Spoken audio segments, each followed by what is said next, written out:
Hi, it's Shan here. Welcome to the channel. I recently had a 2-hour full bag fitting with PXG Canada, and in this video I'm going to break down my experience and share it with you. The reason I wanted to get custom fitted clubs is because my current set of golf clubs here are not the best fit for my swing. I was recently at a range in China where the coach there walked up to me and asked me about my golf game and my golf clubs. He took a look at them and asked me if these clubs were fitted to me, and I said I got them almost 10 years ago in high school and they were not custom fitted to me. And he said, I think it's a good idea for you to get custom fitted golf clubs because you likely have outgrown these clubs. And that's when I started looking into getting custom fitted golf clubs. Also, if you haven't golfed in a minute like me, it's probably a good idea to hit the range before your fitting.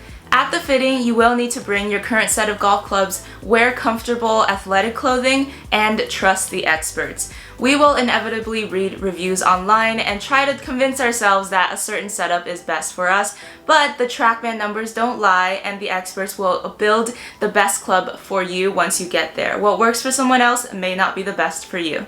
As part of the intro, I do have to disclaim that this video is not sponsored. I'm not being paid to say any of this. I did pay out of pocket for the clubs I ended up ordering, so trust that everything you see in this video is based on my personal opinion and my experience, albeit a good one, which is why I'm making this video. At a PXG custom fitting, there are two components to building your club: the club head and the shaft. The club head comes with tungsten weights that are special to PXG, and these weights can be used to change the weight distribution on the club head. We'll see in a second how we use these weights to benefit my swing and my game. See the weights in the back are tungsten.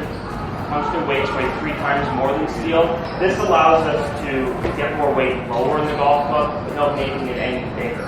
That technology allows us to make our golf clubs look smaller and slightly. The club shaft varies by material, weight, length, and flexibility, and the perfect balance of these is very important to your game. The fitter will know best. This is not a video where I explain the specifics of shafts because I'm not an expert. PXG mat right in front of the screen. Right over the middle of the X is our target.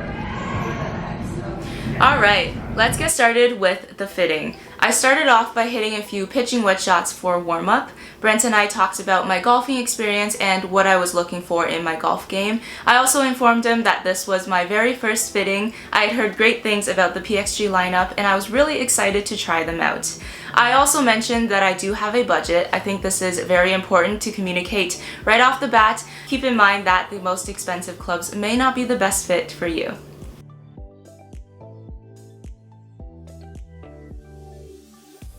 The first category of clubs is irons. For the fitting, I used my 7-iron as a benchmark because the 7-iron is a kind of good mid-range club in the iron family.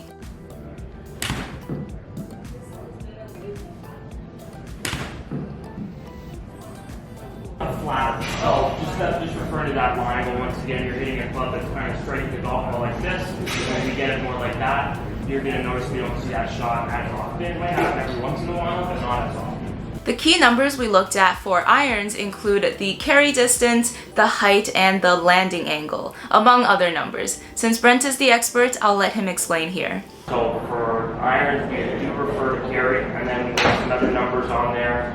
I'll give you a little oversight on them. Obviously, club speed and ball speed are pretty self-explanatory. Smash factor, ball speed divided by club speed, it's an efficiency. So the higher that smash factor gets, the more efficient that golf club is for your game. Launch angle is the angle that the golf ball is taking off at. Height is the peak height. Spin rate is very self-explanatory once again.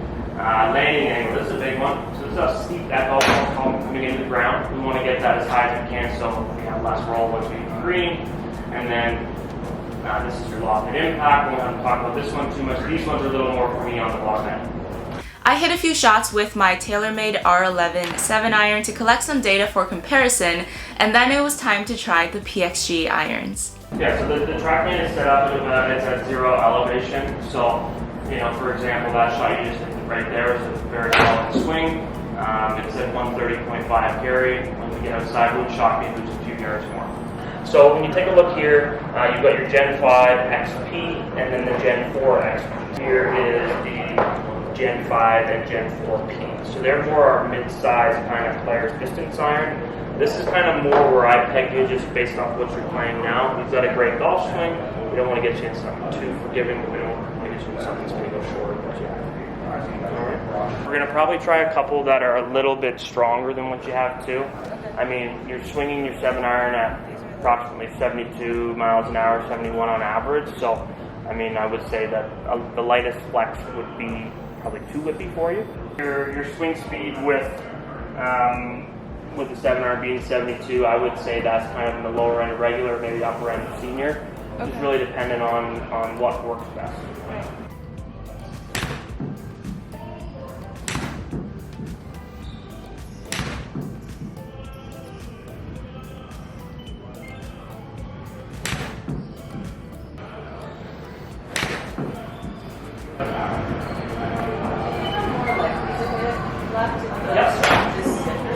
A lot of times people come in and go, I sliced the golf ball too much, I need a stiffer shaft. Well, it's actually the complete opposite. A stiffer shaft, a stiffer shaft can actually help you hit it further right, and a whippier shaft generally will allow you to hit it more left. At the end of the day, the holy grail number is that landing angle. So, landing angle is how steep the golf ball comes into the ground. So, ideally, I like to see a minimum of 40.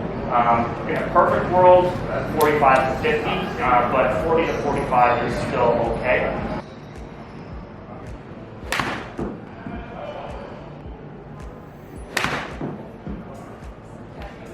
Alright, let's take this one back. So we're going to try that same shaft that we had in the first run, but we're going to go up with that heavier flex as well.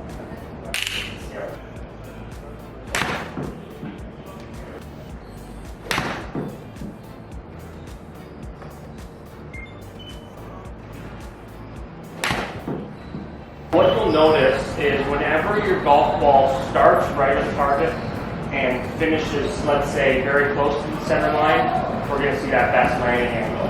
Whenever you close down that club face and miss it flat, you're going to have less loft on the golf club impact, less spin, less launch, flatter landing angle. Very good. I do want to try one other setup here. So this is the Gen 4T.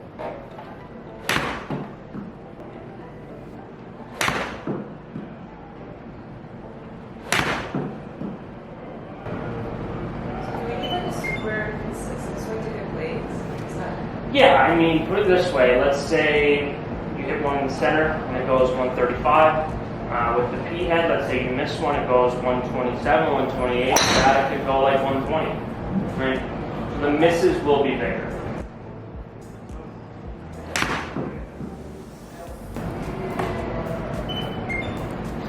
Your highest ball speed of the day.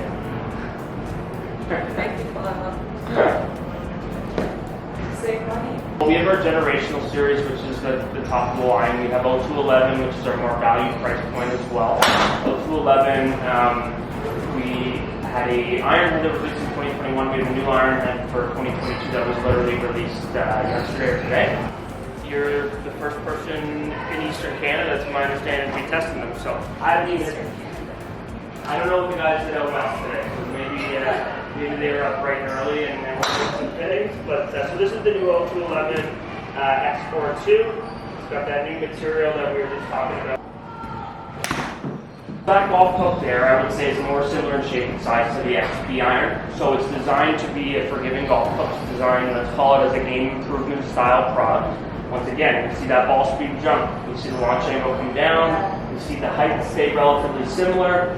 That being said, landing angle is now 37. Right before we had it just over 40.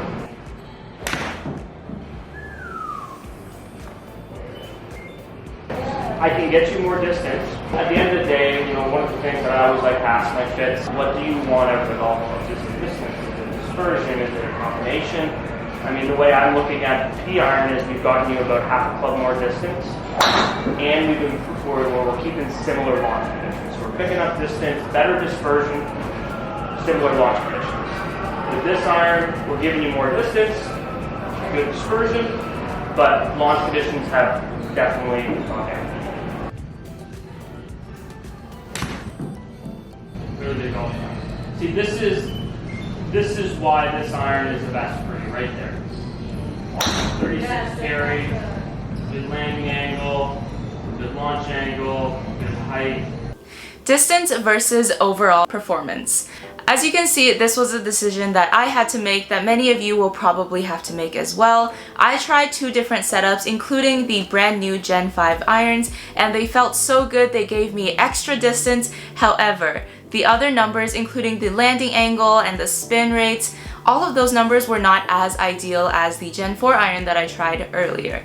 So I decided to go with overall performance of a club where I can control the spin, where I can know that if I hit the club, it's not going to run past the green just because I wanted to maximize distance. I can get distance somewhere else, which leads me to my favorite club in the bag, driver.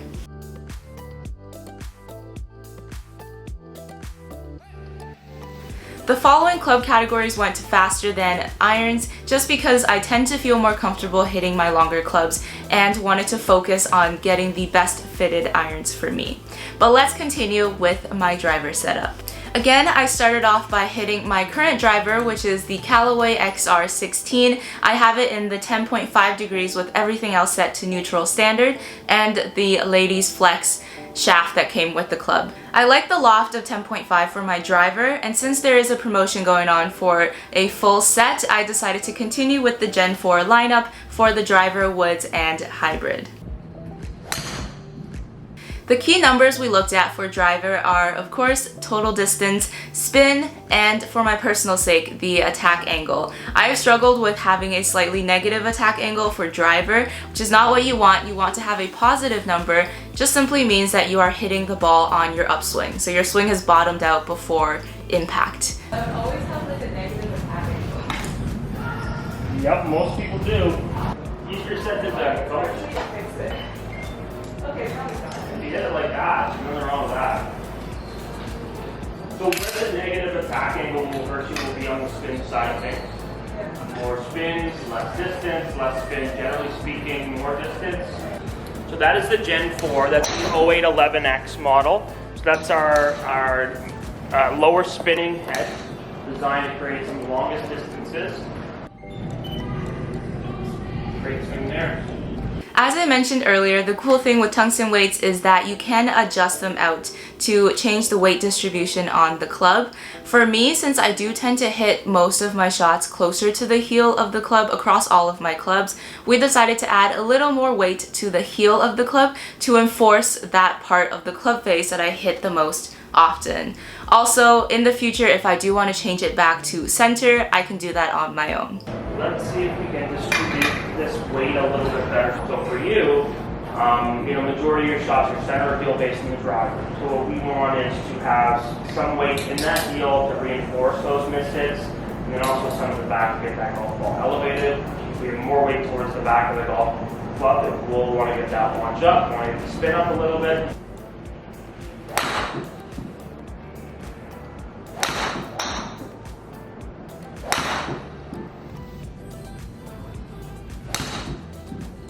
Nice swing. There we go. Alright, so that's the thing, right? When we find that kind of perfect little weight setting is when we start to see that little increase in ball speed there. If we can get you at that 127 mark and hitting it with a square club face, then we're going to see more distance and more carry.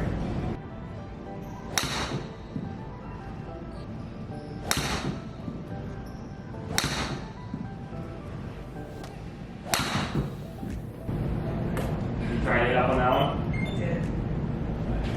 Better. I did hit up on that one. Right.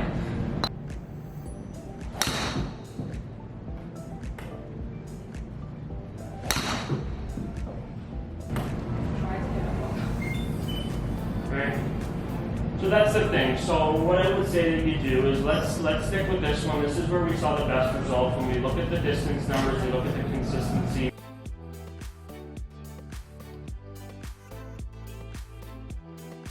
Next up, woods. At this point, fatigue was setting in a little, but I pushed through. Starting off by hitting my current woods, which are the Adams Tight Lies. I'm not sure if these are still in distribution, but I like that they have such a low profile. Mentally for me, that allows me to hit off the ground easier because I don't think I need to tee it up if the club has a lower profile.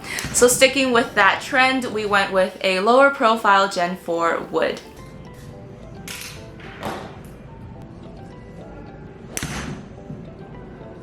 That's good.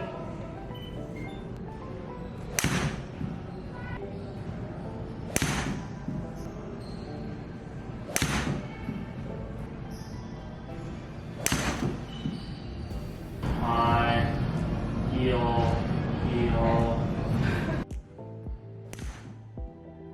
That's where I want us to see it continually hit those shots. We're getting high speed, we're getting good total distance. I mean, we've now had a couple out there over that 200 mark. When we look at your gamer, you're averaging 185, lots of spin versus much less spin. So now, even though this is 179 carry, it's carrying 6 yards shorter than yours total, and then we're getting lots of roll. I hit a few shots with a slightly stiffer shaft, and honestly they felt great, so we're gonna go with that. Easy peasy.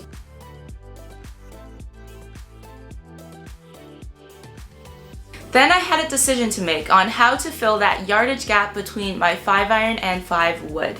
5-iron is the highest iron that I am comfortable hitting, so I needed a club to fill that kind of 170 yard-ish distance, and I was deciding between a 7 wood or a 4 hybrid. I currently have the TaylorMade M6 hybrid. I like it, but it's not my favorite club to hit. I'm not sure if it's because I mentally think it's a crossover between a wood and an iron and then I don't swing it properly. I'm not sure. There are professionals like Nelly Corda who hits a 7 wood and it works great for her. So since I didn't feel strongly about either, we decided to try both.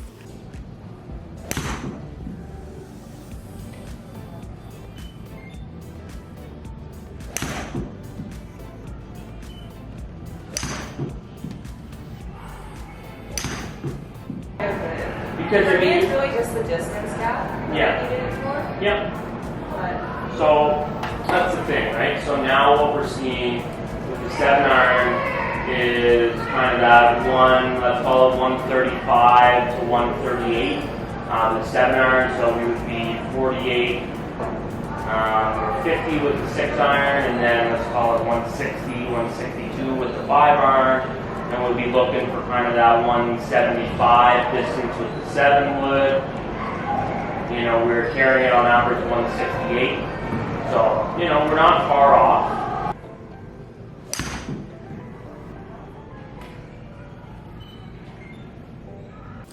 after looking at the numbers, we did decide that a 4 hybrid is a better yardage filler for me.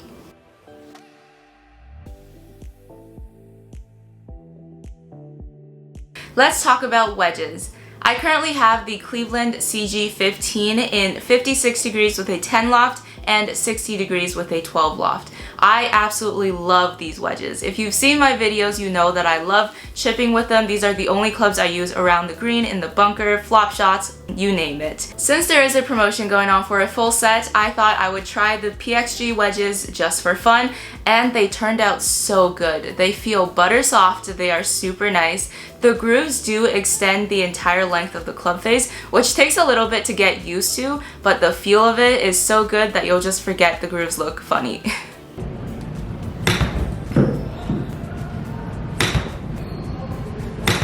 Probably keep you in a similar bounce options to what you have now. You like your wedges? I do like them. Okay. One of my irons. And finally, we have the putter. You're starting it on a much better one. I have struggled with finding the perfect putter for me, partly because putting is a more mental game. I've been working a lot on my putting stroke and I feel like it is improving a lot. I also find that having a bigger putter head helps me. I think that it's more forgiving if you don't hit the center of the club face every time. The more traditional blade putters, if you miss the center, the club head is more likely to turn closed or open, whereas if you have a big block, it kind of just sits flat on the ground, and if you don't hit the perfect center of the club face, it'll still come through straight and your ball will still have a nice rotation.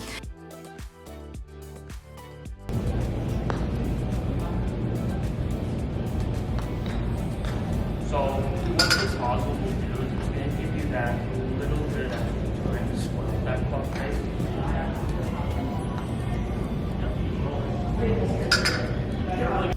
If you're still watching this video, hit that like button for me. Thank you!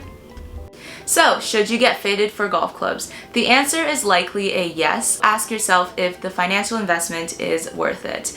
Getting custom fitted clubs will likely run you a little bit higher than buying them off the shelf. However, with promotions, it might come out to actually pretty much the same, which is why it was justifiable for me to get these custom fitted PXG golf clubs.